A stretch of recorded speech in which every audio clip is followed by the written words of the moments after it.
Marine Le Pen présidente. Bardella à Matignon. Frontières fermées, pouvoir d'achat boosté ou factures salées. Soyons clairs, la réalité serait entre les deux. Voici les 7 conséquences concrètes du programme Rassemblement national s'il est appliqué. Je vais rester complètement neutre.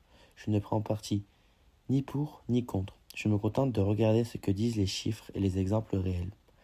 Après, c'est à vous de faire votre propre opinion. Je vous encourage vraiment à débattre dans les commentaires. Que vous soyez d'accord, contre ou entre les deux, vos avis m'intéressent. On attaque par l'immigration.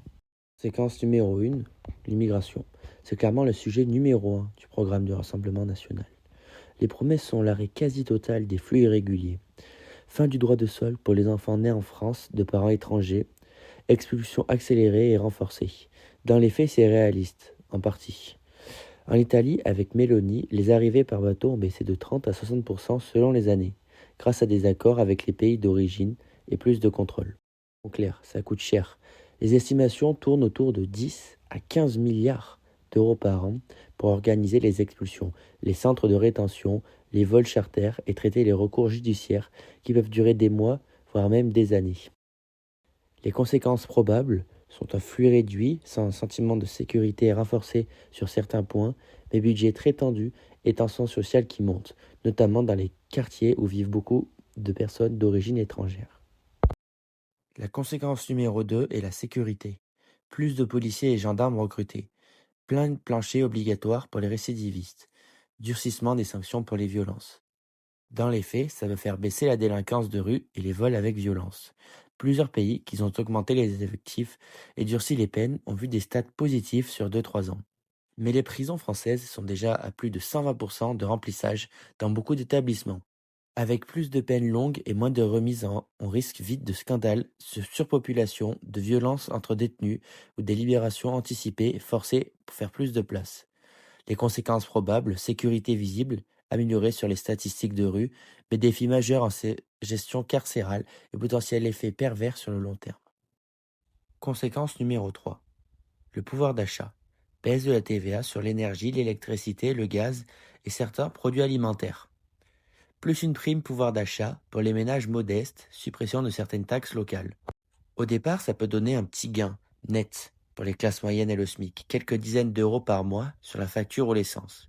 Mais le droit de douane renforcé sur le produit importé et la préférence nationale risquent de faire grimper les prix.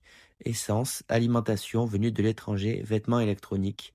Estimation réaliste, plus 5 à 10% sur certains biens de consommation courante en cas de protectionnisme fort. Conséquences probables, gain initial modéré pour beaucoup de Français, mais ensuite stagnation ou recul si l'inflation importée prend le dessus. Quatrième conséquence est économique. Moins de normes administratives et écologiques pour les TPE et les PME. Baisse d'impôts ciblés sur les petites entreprises et les indépendants. Ça peut aider les patrons locaux, les artisans et les commerçants de proximité qui se plaignent souvent de paperasse et de charges. Mais le perfectionnisme et les tensions avec l'Europe risquent de freiner les exportations françaises, luxe, agroalimentaire, aéronautique, et de faire fuir certains investissements étrangers. Modélisation économique, croissance annuelle potentiellement réduite de 1 à 2 points par rapport au scénario sans changement majeur. Conséquences probables, soutien réel pour les petites structures, mais ralentissement global pour l'économie française et les emplois liés à l'export. La cinquième conséquence, déficit public. Le programme prévoit des baisses d'impôts pour les ménages et les entreprises plus des dépenses supplémentaires sur la sécurité et les aides ciblées. Les économies promises viennent surtout de la réduction des dépenses sociales pour les non-nationaux et des expulsions. Mais les chiffrages indépendants, comme ceux de l'Institut Montaigne, montrent que ces économies ne couvrent pas tout. Trou supplémentaire estimé entre 70 et 100 milliards d'euros par an non financés. Conséquences probables, dette publique qui continue de grimper, intérêt de la dette plus élevé et pression accrue sur les finances publiques à moyen terme. Conséquence, qui n'est pas des moindres, est liée à l'Europe. La renégociation des traités européens, sortis de certaines règles sur la dette, la concurrence et les normes environnementales, priorité nationale dans les marchés publics. Ça donnerait plus de souveraineté à la France sur sa politique économique et budgétaire. Mais l'Union européenne peut riposter. Sanctions financières, blocage des fonds européens ou tensions commerciales qui touchent les exportateurs français.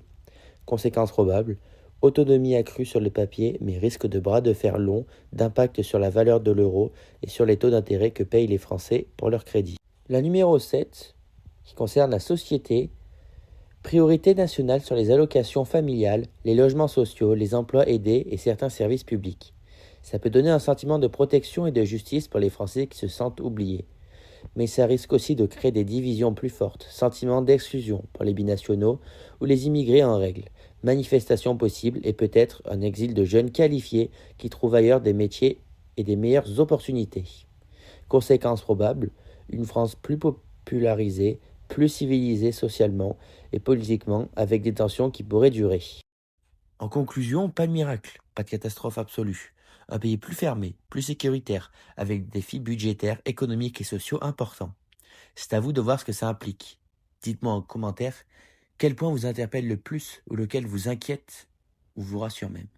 Si vous avez aimé ce format neutre et sans filtre, abonnez-vous. N'hésitez pas à liker la vidéo et ça m'aiderait beaucoup pour la référencer. C'est ma première. On fera la même chose avec elle et Phil la semaine prochaine. Merci d'avoir regardé. À très vite.